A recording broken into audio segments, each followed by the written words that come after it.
had Vikram on your show before me. No competition at all, Smita. You're numero uno. Sumane, don't go on this, Sumane. He's, of course, they did a great job. But that's the best part of, conversing with people like you particularly. And I'm not saying this just to praise you. I can see the number of notes you've taken, the post-its you've put, which kind of, it makes it an informed conversation. Otherwise, it's a usual, why did you write this book? How long did it take? I mean, I'm bored of answering those, which... But that's also a fabulous story. I have to tell you this. First, you tell me your story about, which you have on the other podcast, I know. Yeah. But of course, we have to begin with why you wrote the story and the story about your mother's promise, the one that you made to her. And there is one part in which you talk about, about how that sword of Tipu Sultan. Anyway, I'll let you go and then I'll bring in my element to that. Otherwise, I'll have all the viewers and listeners saying, "Tu to chup karna, guest ko bolne de." In the comments, right? Yeah. That's always there. Yeah. But yeah, go ahead. No, I mean, whether I like him or hate him, I owe everything in my literary career to Tipu Sultan, quite perversely, because I was 12 or 13 years old and honestly hated history growing up, like a lot of Indians. Seriously? Who just don't like mugging up dates, which war was fought in which year. Even now it's so But tough. you to give a day, the dates now whenever.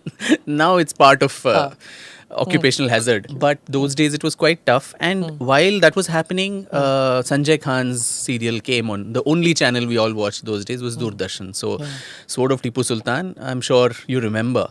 And to highlight Hyder Ali was like that very handsome guy. Shahbaz Khan or someone played his role, right? I mean, a lot of women were going gaga over him. Sanjay Khan did Tipu, that I know. Yeah. In fact, in reality, Hyder was shown in that serial like this really muscular, nice bearded guy. But in reality, Hyder did not have a single strand of hair on his face. He used to get it plucked out, including his eyebrows and his hair. So he was like shining white. Just you can imagine how that person would be. So distortion, I think, started from that level of physical appearance of the characters.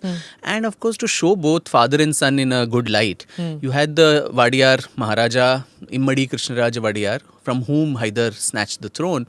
Was like this obese retard who was dancing with the court dancer. Corpulent completely. Yeah. Nartaki, hum aapko dikhate hain kaise karna. And I mean, it was quite something to see the Maharaja of Mysore in that state.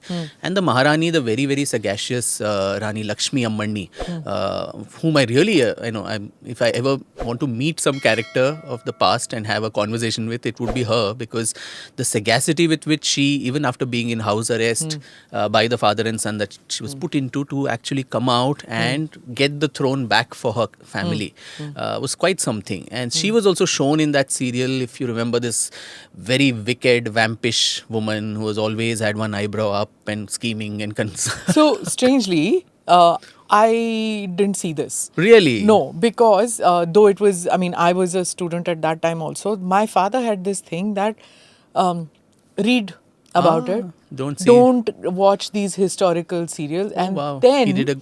Yeah, maybe, I don't know what it was, but he was like very adamant on this, don't watch. But this one especially so. Oh, I see. Yeah, because what happened was that he was working in the Information Broadcasting Ministry and the Information Broadcasting Minister, Upendra, was, and there was this whole thing, remember when you've mentioned that when they came and they said that the Malayali, Bombay Malayali Samajam and so many others. So take this show off because it's historically inaccurate, it's incorrect. There was this big thing which was happening and my father was really livid that, that he is not giving the time of the day and this inaccuracies are happening, and he was at that time, it was like, see, this is what happened. Right? And then many years later, the whole controversy happened again because Tipu Jayanti and all that. This I'm talking about 2014. 15 it started. For 2014 or 2015 or something. And I was on a TV debate.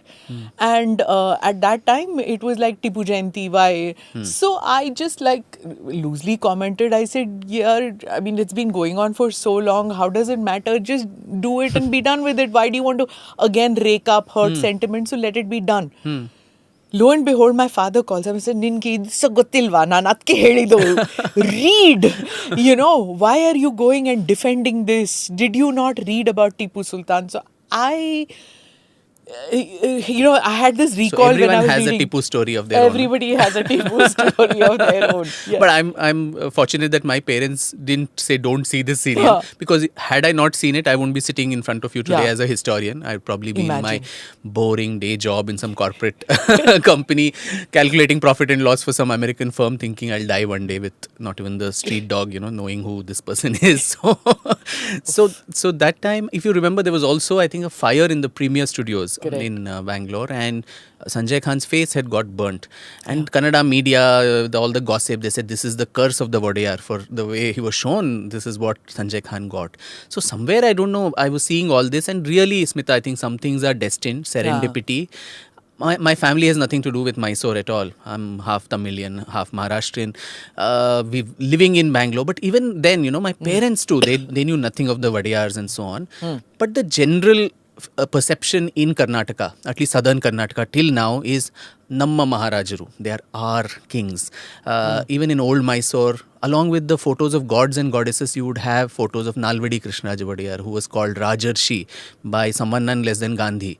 And Gandhi even wondered if a province like Mysore even needed freedom when everything was so perfect there. Jaichamaraj Wadiyar, the last ruler, and so on. So people have a lot of reverence for them. Yaduvir, who's the scion of the family, is now an MP from Mysore and Kodagu. So my parents also were like, how could they show the Maharaja like this and so on. So I don't know what turned inside me. For a person who found history so boring, this became a very joyous journey of self-exploration. Never once with the idea that, I'm going to write a book out of it, I'm going to become a historian. It was just, what do they say, Swanta Sukhaya, just for your own happiness, the joys of discovery, a self-initiated, self-motivated, more importantly, self-funded project for a lower middle class family which was just trying to, eke their living out. So, hats off to my parents, whom I tortured, every vacation after that for 10 long years. Take you to Mysore. To go to Mysore, meet members of the royal family, some archive is there, somebody who would give me some little piece of information about initially just that one king and queen. And those days I could also sketch and paint and all that. So I would sit in the palace and, make portraits of these Maharajas. I don't know what that madness was. I think you're just destined, some Purva Janma thing happening in your life. In fact, my father was so angry at some point. He said, I'm not coming inside that palace. He would just wait outside. I've seen every chappa of this palace. I don't want to see it again. But every time I've gone back to the palace to see the museum and things, I just feel that I take back something different. Whether from the painting, maybe it's like that with every museum, I don't know. But every time I go back, I see something different. Like sometimes I would notice the jewelry, sometimes I would notice the opulence, sometimes the architecture. The paintings. Ravi Verma's. So that's what, the jewelry in the paintings would fascinate me. Sometimes the lighting in a particular manner. It's still one of the better maintained. So I can understand why you would keep wanting to go back. I don't know. Yeah, it was just such madness, and it became a family project. My Ajji, I didn't know how to read and write Kannada those days. I learnt it later. She would help me translate some of the Hale Kannada. There was one Shriman Maharaja Ravara Vamshavali, and that was in Hale Kannada, which was so difficult to comprehend. She would, read something and narrate it to me. Literally Ajji Kathe, grandmother's tales, which she would pass on to me, and I would make this little booklet of sorts. It was a log book where I'd have all these scrapbooks and so on. And after 10 long years, even while I was doing my engineering entrance exams and doing all of that, this madness continued. And the interest also then, expanded not to just that one king and queen, but the entire dynasty. And the Wadiyars ruled for 600 long years, from 1399, and after the fall of Vijayanagar, establishing themselves as a major autonomous power under Raja Wadiyar, till the time of India's independence. But lo and behold, we didn't have a single book which in the modern times, which covered this entire span of their political history, the economic, the social, the cultural history, and in some ways also the foundations of modern Karnataka. Today, if we are talking of Karnataka, and particularly Bangalore being this knowledge capital, IT center, it just didn't happen one fine day. The foundations of that were laid by the later Wadiyars, their illustrious Divans, Sir M. Vishweshwaraya, whose name is tough to pronounce for some people, but Diwan Mirza Ismail. But during elections, can pronounce. Not even then. So so people like this. And just two instances, when the Krishnaraj Sagar Dam was to be constructed, the budget required for that far exceeded the state budget. So the royal family under Krishnaraj Vadiyar IV actually collects all the jewelry, the golden plate, silver utensils, everything from the palace, pawn it at competitive rates in Bombay, and raise the seed capital for the dam. And that dam is the one which provides water to a large part of southern Karnataka, and of course the perennial fight between Karnataka and Tamil Nadu, which happens because of the Kaveri river. So, and there was another instance where the British, the Royal Society, they wanted to establish an institute for excellence in India, and they sent Sir William Ramsay to look for a good place. And Bangalore those days had good infrastructure. Today it's a politically incorrect thing to say that, and I say that as a Bangalorean. They come looking, and Bangalore was one of the options. And at the same time, you had Roorkee also bidding for this.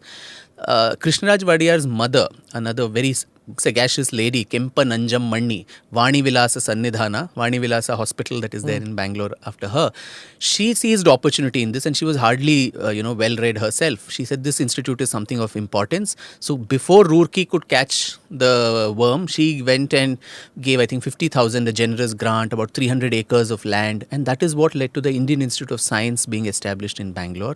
And that had so many cumulative effects. You had the later the HAL and ISRO and all of that coming, and the IT thing was a natural follower. So for a dynasty like this, which had catapulted modern Karnataka, laid the foundations of a very cosmopolitan, egalitarian society that we in Karnataka are so proud of, to not have a book about them, to not have information and castigate the royal family, the kind of troubles they have gone through with the state governments, right from 1970 with the abolition of the privy purses and all of that. It's a tale in itself. It's a very, very sad tale that for all that they have done, this is the thing in return we are doing to them. So that's when I decided to write my first book, in 2008. It came serendipitously. Splendors of Royal Mysore, the untold story of the Vadiyars. It was untold because nobody cared to tell it so far.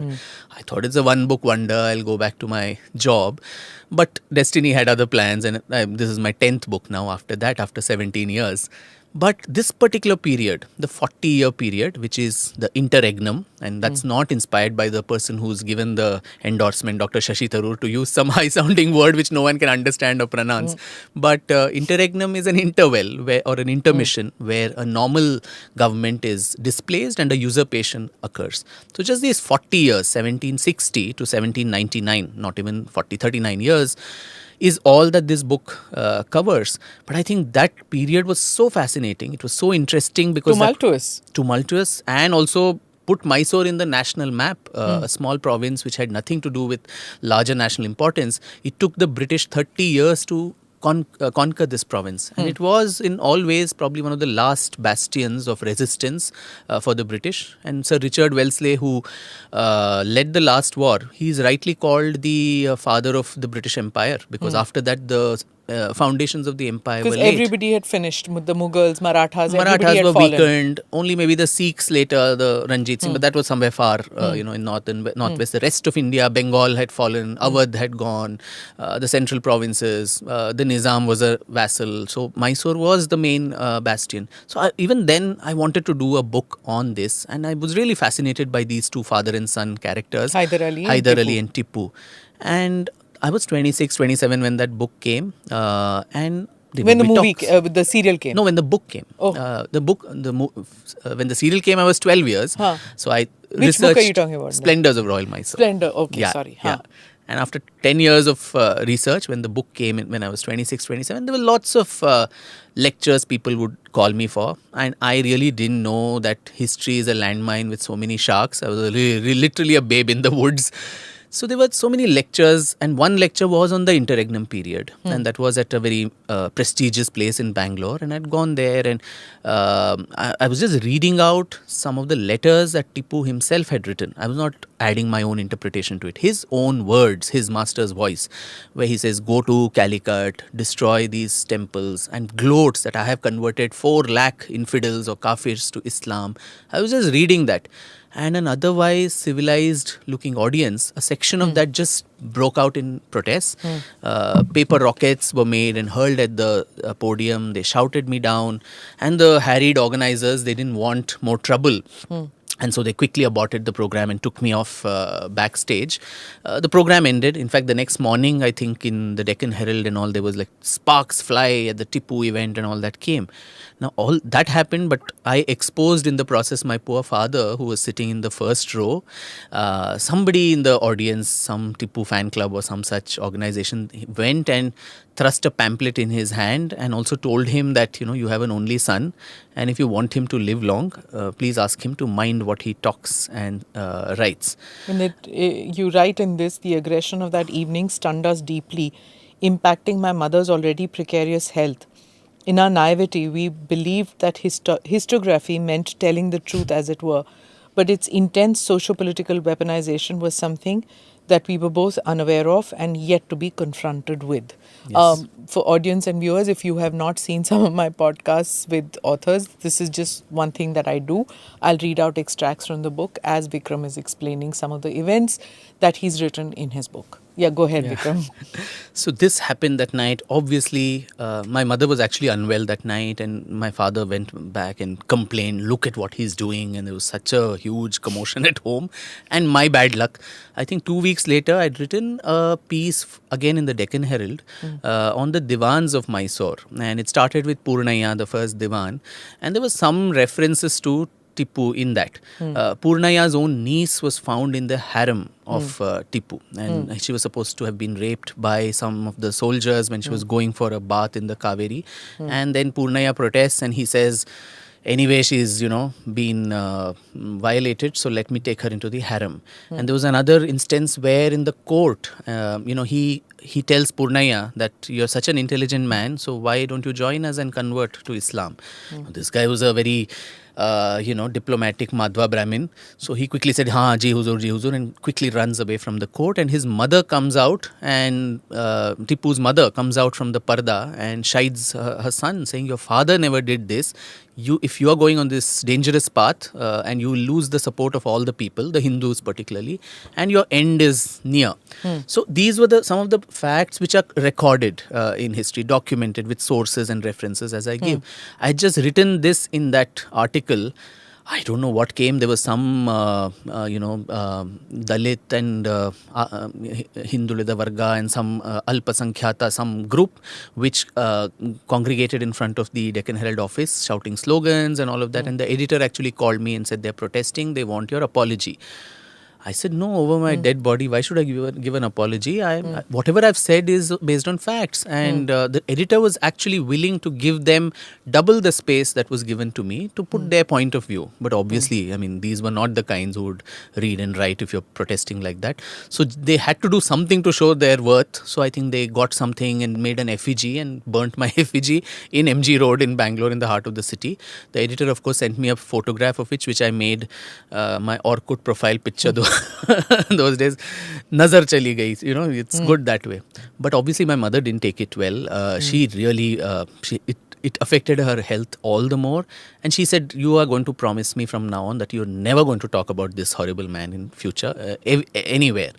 And I had to comply because her health was more important, and I kept it up. I've never, after that was the last, I think I've never spoken, written, done anything on Tipu, because this caused so much of upheaval at home. And for parents, they don't deserve this. Yeah. And we don't come from any political family. None of us have political ambition. So why should we go through all this? In fact, even Savarkar, she was quite worried. Even that book came only after she passed away. So she passed away in 2018. And since then, this book was, my wicked brain was germinating. I said, if you make a promise to someone and that person is only not here, then the promise is also dead. She's watching right now. She's watching, but I just hope wherever she Amma, is, say sorry. sorry, but protect me if some more loonies and crazies come. I get that. And there's a lot of, even now my father was so worried about this, don't talk too much about anti or pro or anything, just steer clear of politicians and politics. Has he read the book? No way in hell. Not at all, I don't think. Because you've documented some crazy stuff, which is like scary. I mean, even when I was reading it, it's gory. Yeah. Some of the stuff that happened, and it's really weird that so much of it was documented. Yes. I mean, Nobody, every single thing. forget others, he was himself documenting almost every day of his life, including his dreams. Yeah. So there's no space for ambiguity. I don't understand where all this thing comes. Okay, the British have villainized him as a despot and a tyrant. Arey Baba, he's writing it himself. But then even for you to write this also, as S.L. Bhairappa says in there, that he also spoke about it in the foreword he's written, Yes. that there are historical truths, and he mentions about that there are plenty of truths. There is historical truth and there's a political truth, and you hide history for political reasons. And then you teach history with a political motive in mind. And of course, he talks about Marxist historians who've suppressed the truth. You've often said that can't keep doing that. You Yeah. can't keep villainizing certain group of historians. Come up with Alternative an scholarship. alternative. Yeah, our earlier conversation has been about that. So you decide to write this book, and how long did it take you to research this? About 4-5 years it's been brewing, and since I know the sources, after all 10 years that I put into the splendors of Mysore book, the sources I was aware of, but I think I took a revisiting of even my own work, my own sources, went to archives across India, also in London, the British Library, which has copious amounts on Tipu. I think the British were fascinated by him. They feared him, they were also fascinated. And after his death, to kind of demystify him, to understand, a lot of it was confirmation bias that they wanted to, reinforce. For the French, against the French. Against the French, all of that, all his letters, everything they got translated. So I also tried to learn a bit of Persian, which ended in some kind of disaster. But I think some working knowledge I got of. So being you're able talking to, about a whole bunch of historical material written by the Brits, written by French, that you accessed in London, and Paris. Tipu's. Yeah, and Tipu's own writing. I mean, why are they in London? Explain that to our viewers and listeners. Well, after the fall of Srirangapatna in 1799, I think, as I said, the British were curious to know what was going on in this man's head, and whom was he talking to, what was his daily life like, what did he do every day, and that tiger toy that he had, that also fascinated them. Everything about him, his that octagonal throne that he had, which never got finished, that also they shipped it back. Most of it is there at the British Museum or the Victoria and Albert Museum in London. And copious amount of translations happened. William Kirkpatrick, who translated, he was a Persian scholar too, and he learned that. And people raise objections even to that, especially post-colonial scholars. They say, Kirkpatrick, he has his own biased mind. Another scholar of recent times, Narsingha Seal, he mentions very clearly that, okay, there are annotations to what Kirkpatrick has translated. But if you look at the hermeneutics or the actual schema of translation, he adheres to that. He translates it as is. He gives an explanation in a footnote or an appendix or so on, which you can dismiss as being exaggerated. The actual words are what they are. And when you look at the original sources, it confirms that what he or other Brits translated, it was with fidelity to the original. And I think that fascination for Tipu also translated into works of art that came up in London. Mather Brown and Robert Porter, all these people made these fascinating paintings, which I have reproduced in the book as well, of Tipu handing over his sons as hostages to Cornwallis, and the siege of Srirangapatna, the way his body was discovered, the search party which goes to search for his body, and also his sons and everyone leaving, and as they're sent off to Vellore, all these by a group of painters who never visited India. They interviewed the people who were victorious in the last war, tried to figure out how Srirangapatna might have looked, everything, including how the fort looks, how the Ranganatha Swami temple, Gopuram, you see, all that is there in the paintings. So paintings which, the booklets that were made to explain that, those paintings, they sold in lakhs, and I believe they went on reprint every few weeks. That was the kind of inquisitiveness and curiosity that Tipu and Mysore invoked in the British population too. And so they were quite fascinated. Obviously, they were gloating that we have killed this man and taken over his kingdom.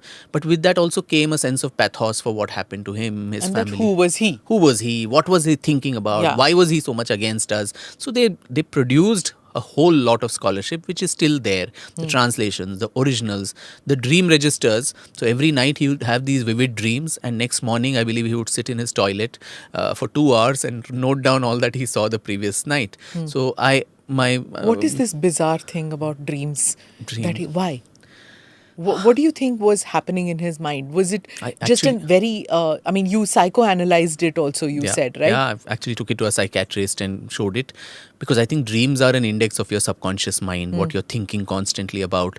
And the opinion I got was, here was a man who was so full of uncertainty, so consumed by hatred, almost, self-combusting by hatred and toxicity. All his dreams talk about, some suddenly an angel will appear or Prophet Muhammad will appear and tell, go this far, break that temple, break this church, the Nazarenes, as he calls the Christians, go and do this and that to them. Suddenly there is a man whom he sees, a very beautiful young man.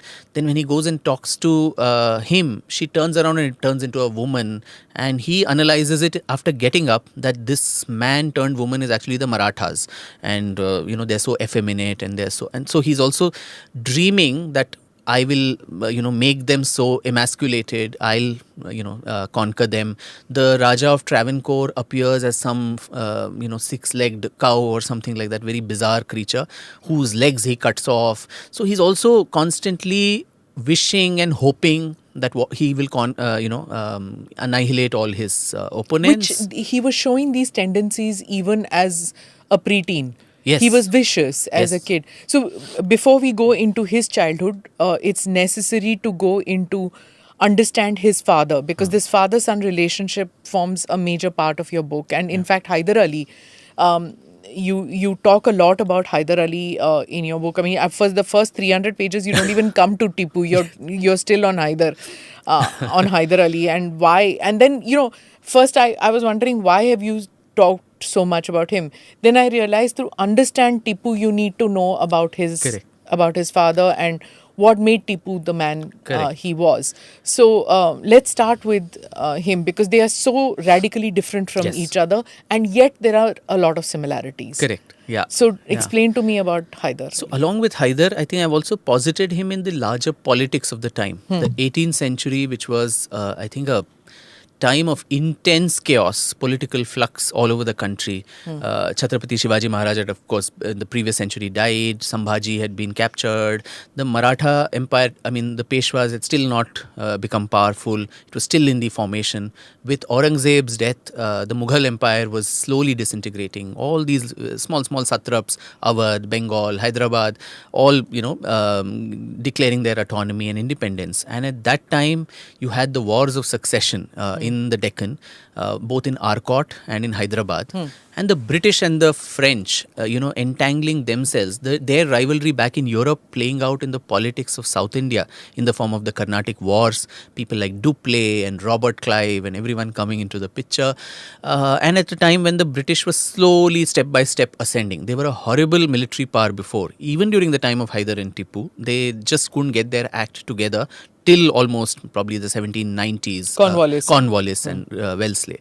So in that larger milieu is where I posit Hyder as this young boy who was born to a army commander of the Nawab of Sira, this man called Fateh Muhammad.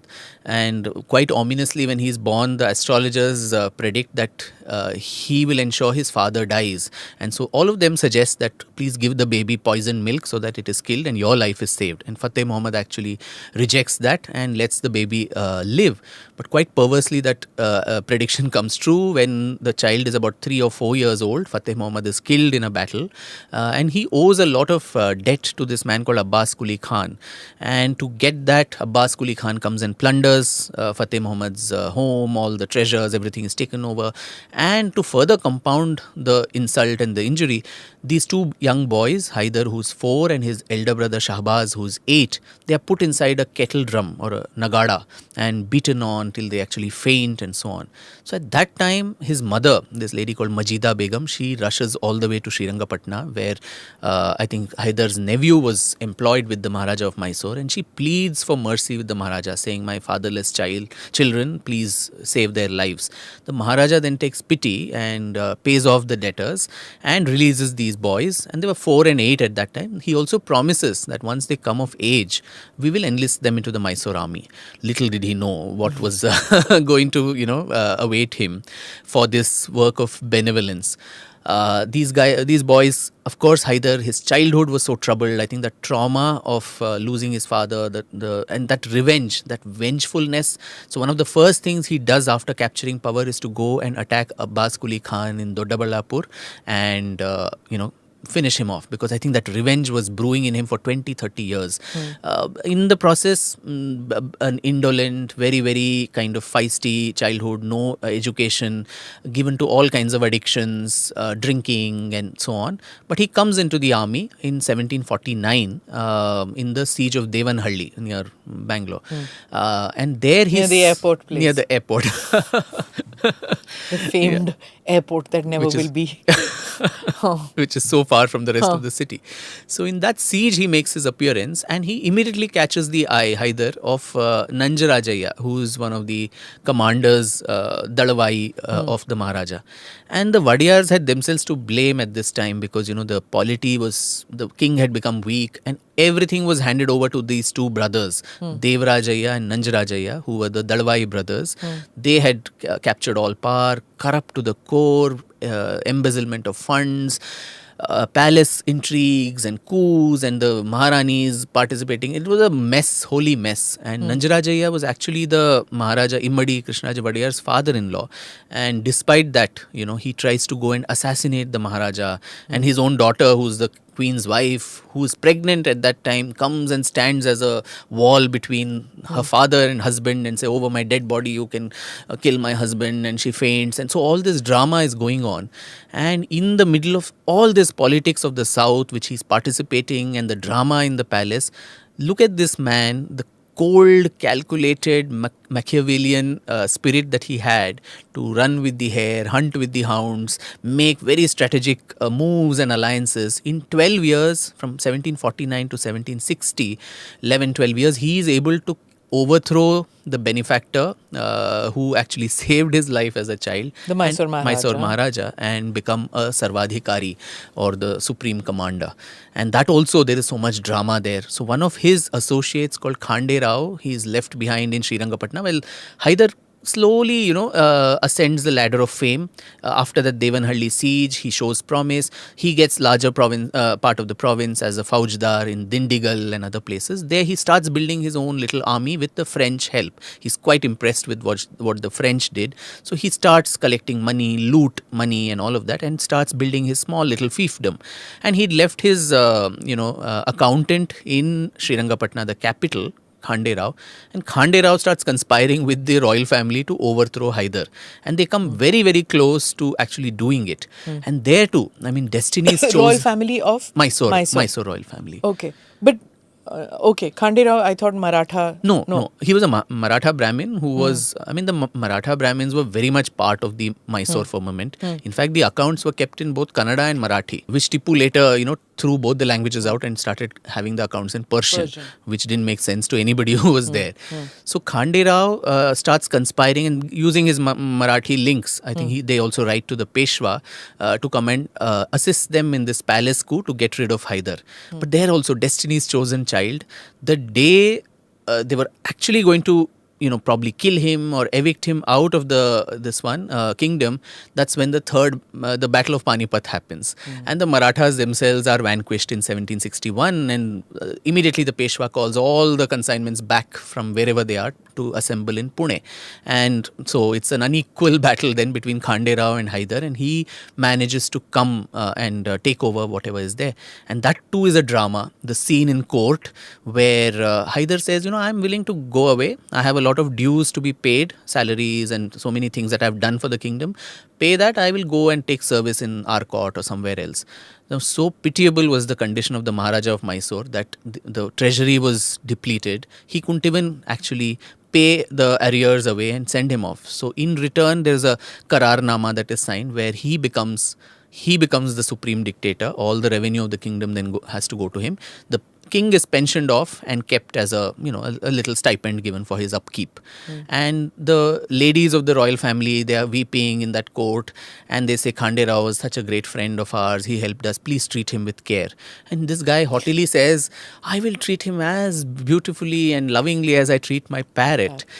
And little did they know that he would actually keep up his word literally, where he's actually kept in an iron cage like a parrot for the rest of his life in the bazaar of Bangalore, fed only rice and milk for the rest of his life. He dies in that cage.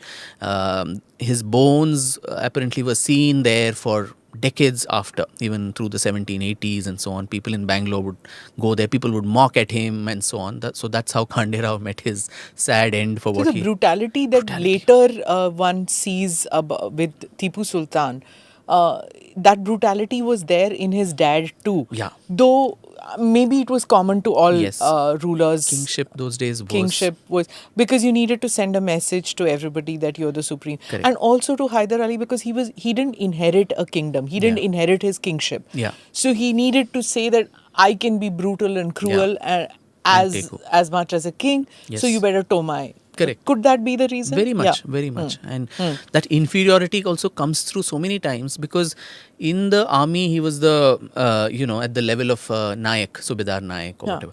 So people would, Banni Nayak re, so purposely to make him feel, that small, you're not a sultan. Not a sultan or of royal descent or something. Especially the Hyderabadi Nizams and all would not give him the time of day. Time or matrimonial alliances that he tried to forge with them. I would always say you're of lesser origin, though you're a Muslim.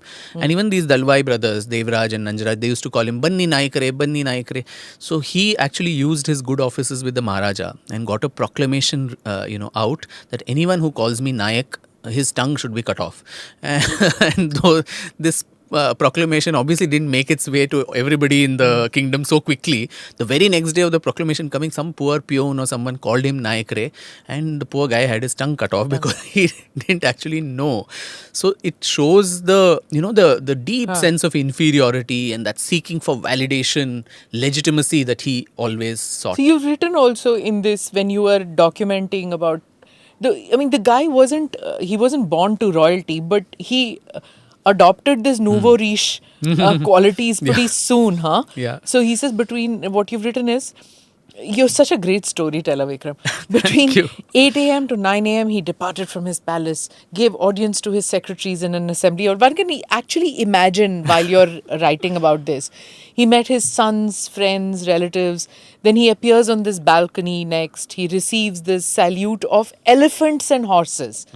Next, tigers pass by, led by the hand, and were fed by him with sweets. What was he giving mithai to tigers? Mysore Pak. Okay, this is for Vikram and not for the tigers. And they were wearing green and gold mantles, bonnet in their head of What were these doing? What was he doing with these two? And what was he doing with all this? With the tigers marching along with the elephants? Some kind of medieval fantasies must be of royalty. And this assertion, I think everywhere that assertion. And after taking over the kingdom, so he starts, the first thing he does is, I want to conquer a kingdom of my own. And that's how he goes and invades Bidanur. Bidanur, which is the Canara, Shimoga part of today's Karnataka, Shivamogga. So that part, which was so fertile, so prosperous, he gets several, Wilkes writes that almost several million sterling pounds that he gets out of the treasury there. That becomes, he calls that his Swarajya. So, something that he conquered and got it of his own.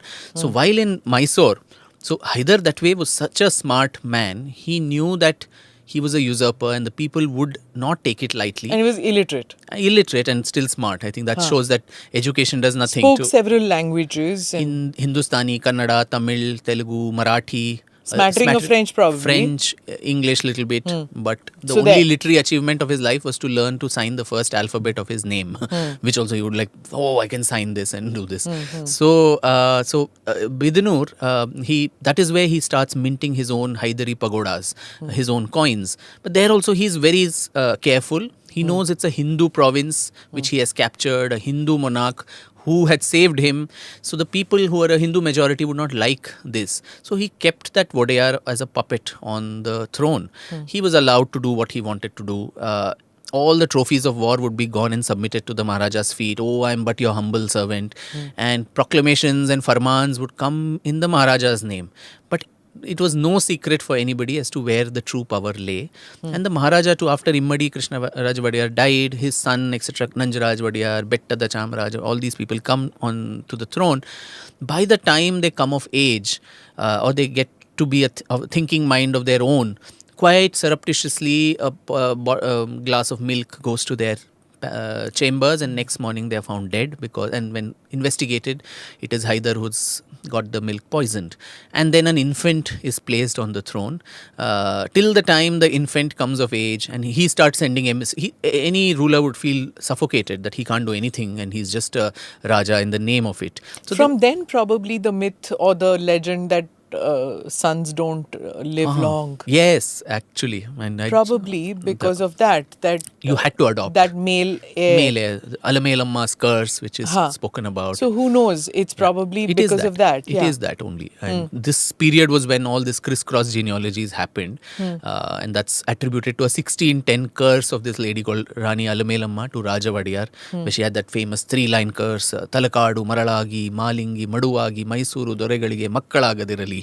And then he propitiates her, and it is let them be childless becomes alternative generations childless. I don't know what that helps in. but childless, matlab, this could also be that he was going about killing people. Yeah, all killing the male children. Correct. And so and in that also puts this Maharani Lakshmi Ammanni in seclusion, and she's still in that very troubled circumstance where in front of her adopted kids are being killed. Her husband has died. She becomes a widow at the age of 24. And look at her grit. Anyone else would have just collapsed, and this lady was made of sterner stuff, and she continues to send emissaries through the Mysore Pradhans to Iyengars, Tirumal Rao and Narayan Rao, who take her emissaries all the way to messages to Madras, to the British. That also, especially under Tipu, she is just secluded to the Zanana, and the only outing she could have in the day was to go to her favorite Kille Venkatramana temple in the palace. And in the puja thali, she would hide those letters and go and take it there. And the pujari and she had a pact, and so with a sleight of hand and a wink or whatever, they would exchange this letter, and that letter would then make its way to Madras through these pradhans. So he had Islamic practices forced upon the royal family of Zanana? Not at all. So Hyder that way, not only the royal family, but even on the populace of Mysore. So Dasara was allowed to be celebrated. You have eyewitness accounts of how it was. And there are so many occasions. So as I said, he was very sure, clear in his mind that if he upset that part of it, removed the Wadeyar or removed the Hindu-ness of the kingdom, his kingdom would collapse. And so for him, the end mattered, the power mattered, what faith who followed, and that was their personal issue. He himself was not a very devout Muslim. Which is what he pulled up his son for doing this. So Hyder from his, I'm reading out, Hyder from his earliest youth of Tipu made no secret of lamenting that his intellect, that is Tipu's intellect, was of inferior order, and his disposition wantonly cruel, deceitful, vicious and intractable. Because Tipu was taking delight in hunting sacred bulls of Hindu temples, wounding them and sometimes destroying them with his lance. He abused his son in grossest terms, put him in solitary confinement, and forbade the courtiers to speak with him when he was released. So Tipu has no such notions. He goes about even before he can ascend the throne. Throne bole to matlab before his father died. Before he could do that, he had already started showing this viciousness, which Hyder didn't show towards the population. Correct. And in fact, so since he was uneducated, he wanted his sons to get the best of education, Tipu and his younger brother Karim. So, but he didn't know how to educate them. So some Maulvi, someone was called to teach them. And the poor man, he didn't even know what they were learning. So 2-3 years later, he just did a surprise mock examination to see what they have learned. And he was aghast, and his temper, he loses it after he hears. And he admonishes that Maulvi and says, if this is what the seeds of bigotry are sown in my son's head, he will grow up to become a good mullah but not a good ruler, and he's going to squander away all that I have built.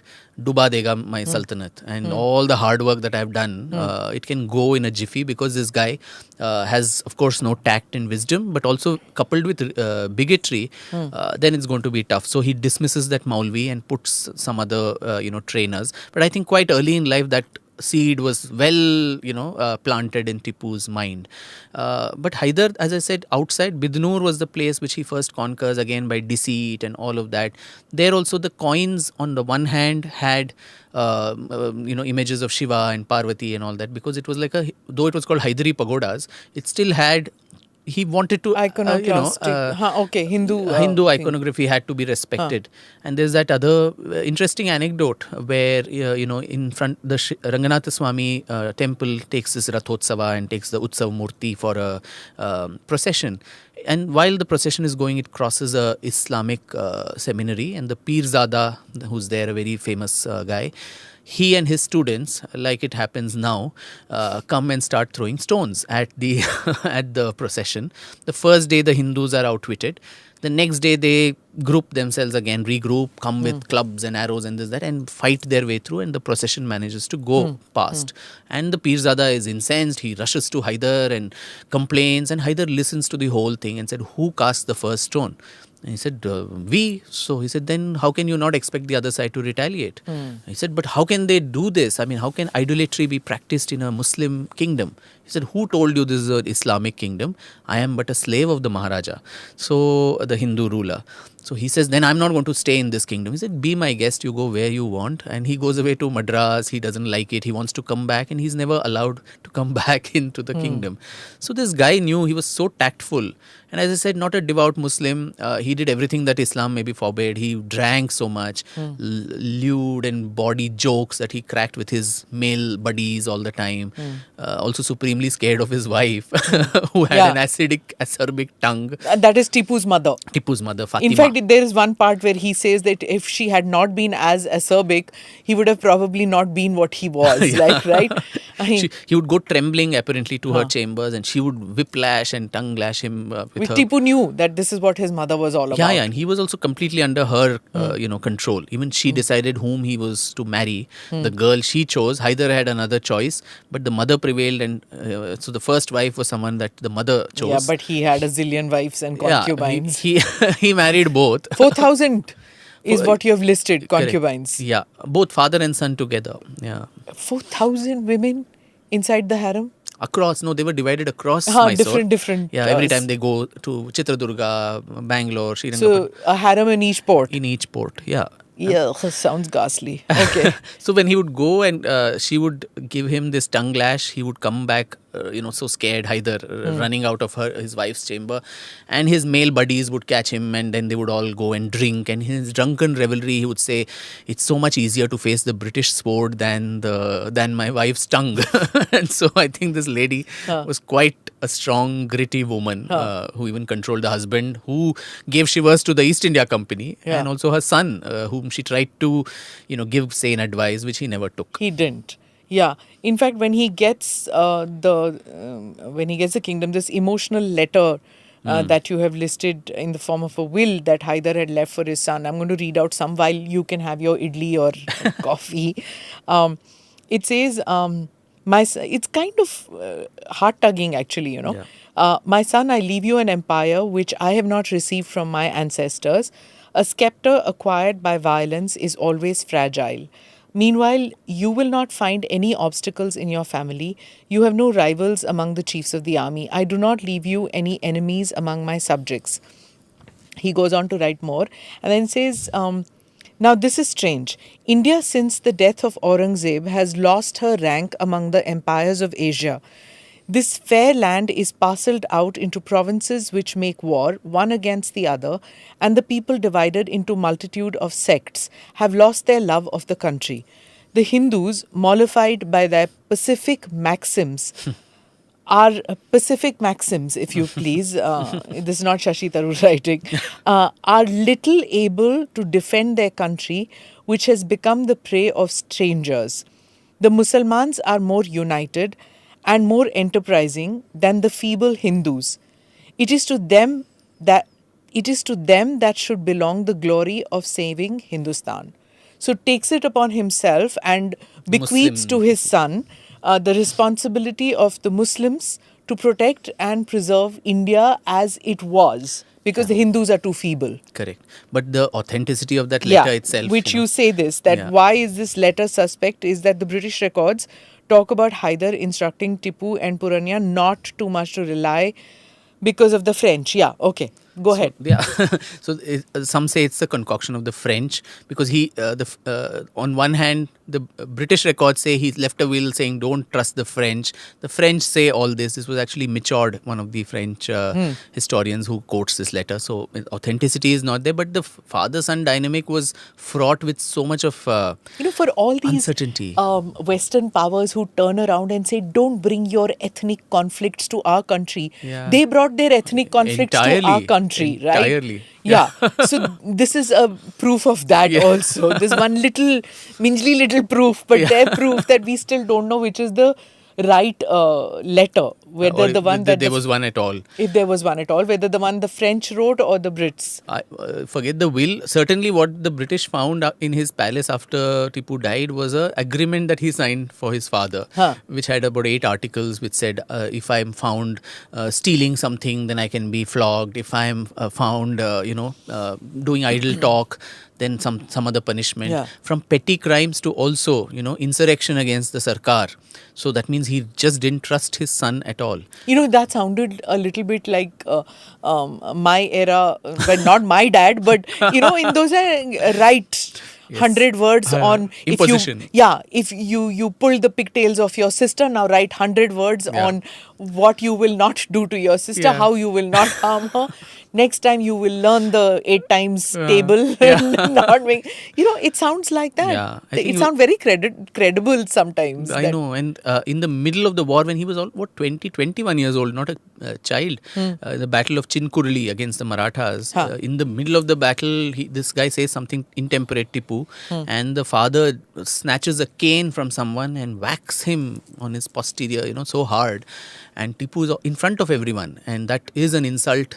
So he loses his school. He throws a 20-year-old man. So he throws his turban and dashes his sword and said, "To hell with you and your war. I'm not going to participate in it anymore."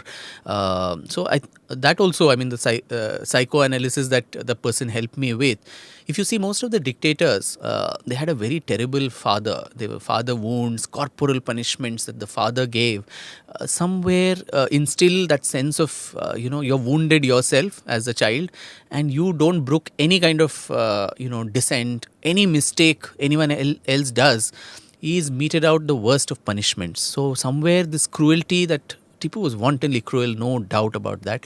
So that cruelty probably came from these father wounds, because the father never, there were occasions where he did very well in the battle, the first Anglo-Mysore War, the second Anglo-Mysore War. He would feel very happy, even when that, he says, "To hell with you," and goes away.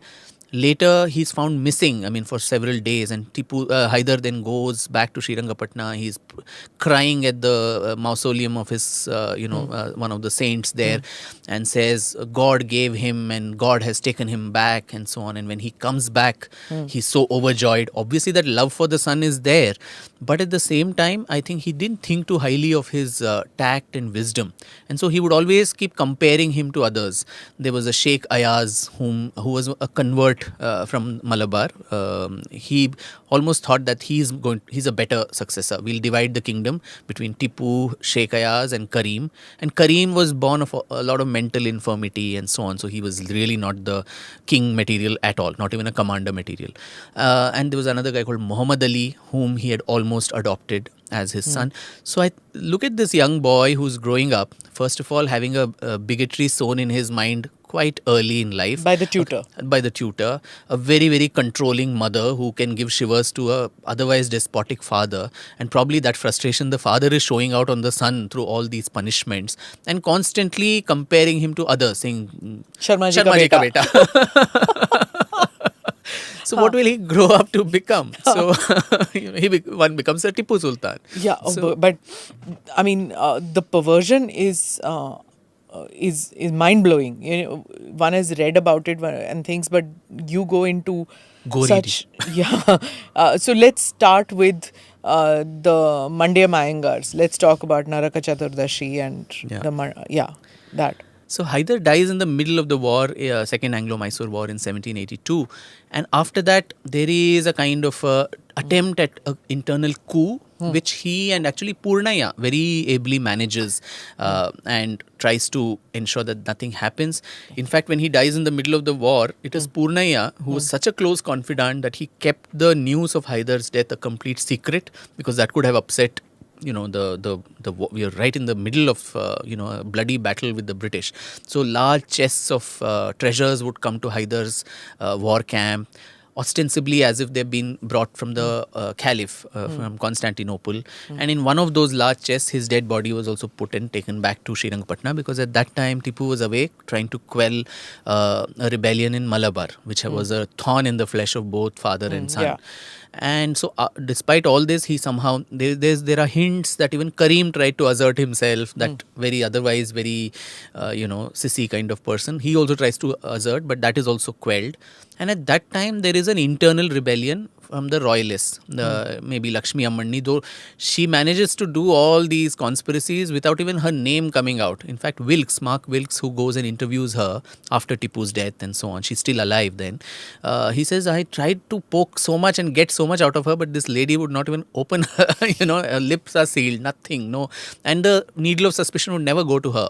But probably she was the one who was engineering all of this. So they were a group of people, Anche Shamayya, who was a very trusted, Iyengar courtier of Hyder. All these people want to, instigate a rebellion, a palace coup. But sadly for them, the secret is out overnight. And so at that time, Tipu is in the middle of the Second Anglo-Mysore War, trying to conclude it. Mangalore has been sieged. And the British there are put to the worst of tortures. They're reduced to literally eating rodents and all to stay alive. He intercepts all the supplies, the provisions that are coming either from Bombay or Madras. And at such a time, in the palace, this coup is happening. And he assumes that this is at the behest of all these people, Anche Shamayya. And his nephews are these people, Tirumal Rao and Narayan Rao, who were the Mysore Pradhans, who, took the messages of the Rani to Madras. He tries, of course, Anche Shamayya, all of them are caught and they are executed and all of that. Tirumal Rao and Narayan Rao somehow give a slip and run away to various places. They're temporarily imprisoned, but they somehow find a way out and they manage to go away to the Carnatic region. So since you could not capture the two Iyengar brothers, the wrath of the ruler falls on the entire community of the Mandya Mayangars, who had nothing to do with this whole thing. And these were the Mandya Mayangars who belonged to this Bharadwaj Gotra, someone who came from that lineage, associated very closely with Ramanujacharya when he came all the way to Melkote, when he was persecuted in Tamil Nadu. Now these people, 700 of them, men, women and children, were, according to one story, it is oral history, it's not documented elsewhere, it's references to 700 people being killed are there in the Maharani's letters, but Wilkes and Hayavardhan Rao and all these historians don't talk about it, which is quite strange.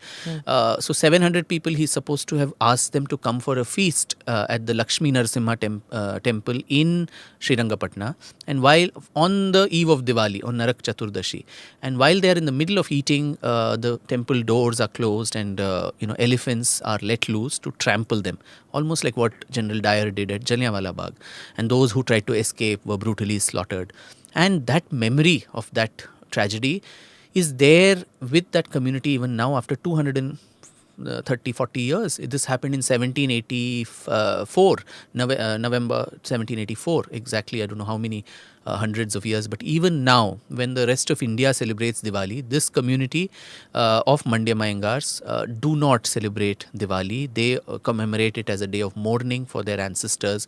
So that kind of intergenerational trauma and memories that have lasted, that says something about how orally these memories are transmitted. Maybe 700 is wrong, maybe it was 70. But it happened. That is immaterial. It's oral history, but if even till today that tradition Yeah. continues. That means that it must have happened. Otherwise, why would they imagine?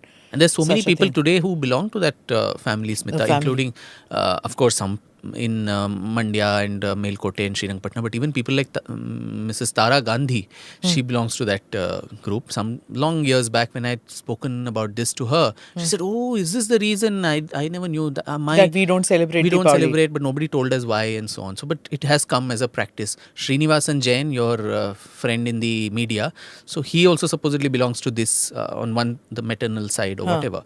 And these are all the Mandya Mayangars. I don't know whether he celebrates Diwali at all this day or that day, but irrespective of that, so there are people who it's come almost axiomatic.